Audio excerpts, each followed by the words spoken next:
Aujourd'hui on est à Collioure, c'est superbe, on fait la visite du petit village et puis ensuite nous irons sur Argelès par la Corniche.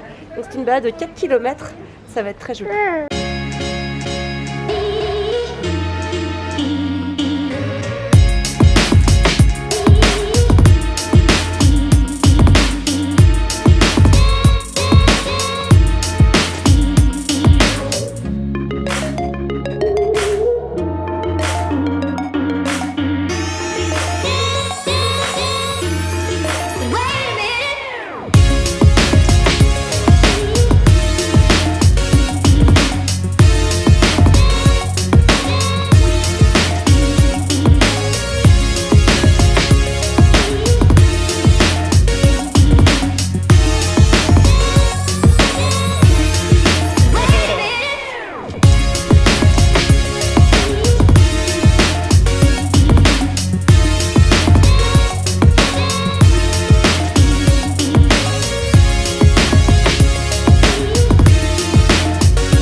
C'était dur l'acrobranche.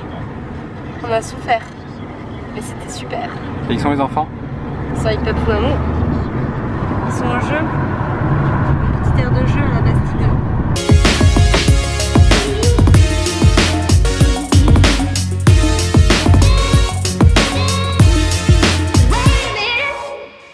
Que faire quand le doute et la culpabilité s'installent? Tu as probablement des opinions bien tranchées sur plein de sujets d'actualité. J'ai pas besoin de les nommer.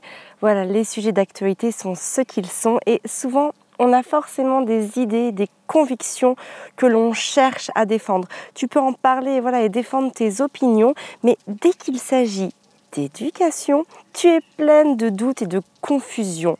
Voilà, le doute vient s'installer et tu sais plus quoi dire pour défendre tes intérêts et ceux de tes enfants. Par moments, cette confusion va transparaître sur tes enfants car tu vas faire des choses pour eux, pour être gentille, mais si tu le fais à contre-cœur, ça va mal se passer, tu vas t'énerver ou tes enfants vont ressentir cette pression et ça peut partir en crise à tout moment. Alors oui, il faut être à l'écoute des besoins de ses enfants, mais il ne faut pas pour autant sacrifier les siens, ses besoins. Selon moi, mettre la sourdine sur ses besoins, c'est pas une situation équilibrée. Parfois, on n'a pas envie de faire quelque chose, ou du moins, on peut pas le faire parce qu'on est fatigué, que ça nous plaît pas, etc., etc.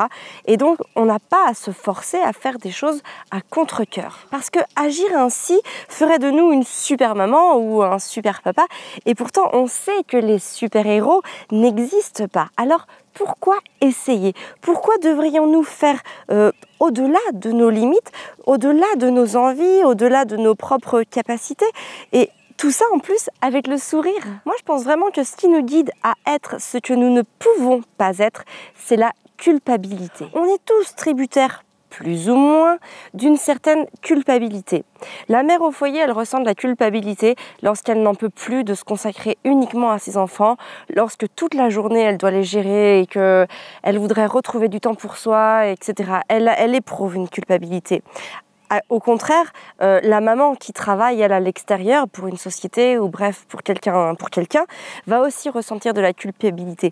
La culpabilité de ne pas pouvoir donner assez de temps, assez de présence à ses enfants. Alors, pour réparer cette culpabilité, eh bien, on se force à faire des choses à contre-cœur pour se dire, voilà, c'est pour le bien de nos enfants, pour être gentil envers eux. Et à ce moment-là, la situation, elle devient complètement paradoxale parce qu'on permet à ces enfants de vouloir ce qu'ils font, d'écouter leurs sentiments, d'agir librement. Mais par contre, on ne s'accorde pas ça en tant que parent. Donc forcément, ça bloque. Forcément, ça empêche toute forme d'épanouissement. Nous sommes des parents tout à fait normaux et nous n'échappons absolument pas à cette culpabilité.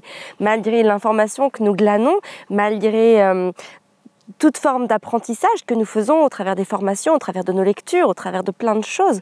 On apprend plein de choses, on reçoit plein de choses et on essaye de faire de nos mieux, mais la culpabilité, c'est un sentiment que l'on éprouve toujours, plus ou moins, à certains moments. Alors nous, chez nous, on a des petites astuces pour ne pas se sentir coupable de faire les choses pour répondre à une culpabilité, mais on essaye surtout que chacun des membres de notre foyer soit pleinement à l'écoute de ses intérêts, de ses motivations et de ses envies. Ce que l'on fait pour les enfants, il faut que ça s'applique aux parents. Sinon, l'équilibre n'est pas là. Sinon, la situation est forcément déséquilibrée. Et lorsque la situation est déséquilibrée, on ne peut pas accéder au bonheur, on ne peut pas accéder à un épanouissement, on ne peut pas accéder tout simplement à un bien-être au quotidien. La première chose que l'on fait, ça va être exprimer ses émotions.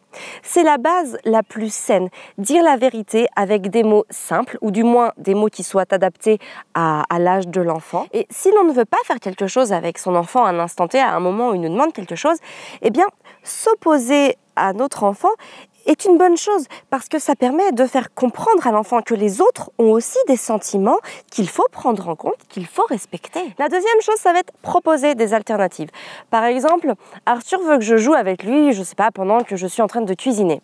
Évidemment, je ne peux pas parce que je suis dans une mission, voilà, et on a faim, et donc il faut manger, il faut cuisiner et je ne peux pas faire autre chose.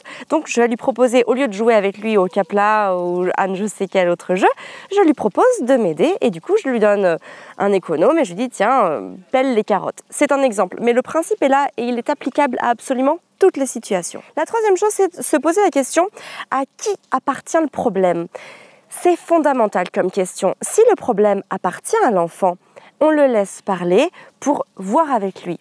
Si le problème appartient aux parents, c'est-à-dire que si on s'est senti frustré, gêné ou si on n'a tout simplement pas envie de faire quelque chose, eh bien c'est à nous d'expliquer à notre enfant, c'est à nous de lui parler pour lui dire pourquoi on ne veut pas le faire, pourquoi on n'est pas disponible pour lui à ce moment-là, et puis essayer de trouver une solution qui soit gagnante-gagnante avec lui. Par exemple, je sais pas, ton enfant te demande de faire une activité pâte à sel, mais là il est 6h30 du soir et c'est pas du tout le moment. Tu n'en as pas forcément envie de te mettre à faire ça à ce moment-là, eh bien tu peux lui expliquer que tu n'as pas envie, que le soir venu, tu veux avoir plus de sérénité, plus de calme, faire des activités plus calmes, qui ne demandent pas forcément un matériel et une mise en scène qui soit complète. Et pour le coup, tu n'es pas du tout prêt à rentrer dans cette activité. Par contre, à un autre moment, le lendemain, par exemple dès le lendemain matin, tu seras prêt à faire cette activité parce que tu as bien compris qu'il souhaitait la faire. Mais le problème, c'est qu'à ce moment-là de la journée, ça n'était pas possible. En tout cas, pour toi. Chez nous, ça passe vraiment par beaucoup d'explications. On ne se force pas, parce que si on se force, de toute façon, on sait que ça va être un fiasco, parce qu'on ne sera pas 100% avec l'enfant, on ne pourra pas lui donner 100% de notre présence, il ne se remplira pas son réservoir affectif, il va ressentir la pression latente, et donc ça se passera mal. Et moi, je préfère que ça ne se passe pas, plutôt que ça se passe mal. Alors oui, il faut retenir que la première de nos obligations, ce sont nos enfants, bien évidemment. Mais cela ne doit pas se faire au détriment de nos propres sentiments. Sur ce, je te souhaite une très belle journée. Prends soin de toi et de tes enfants.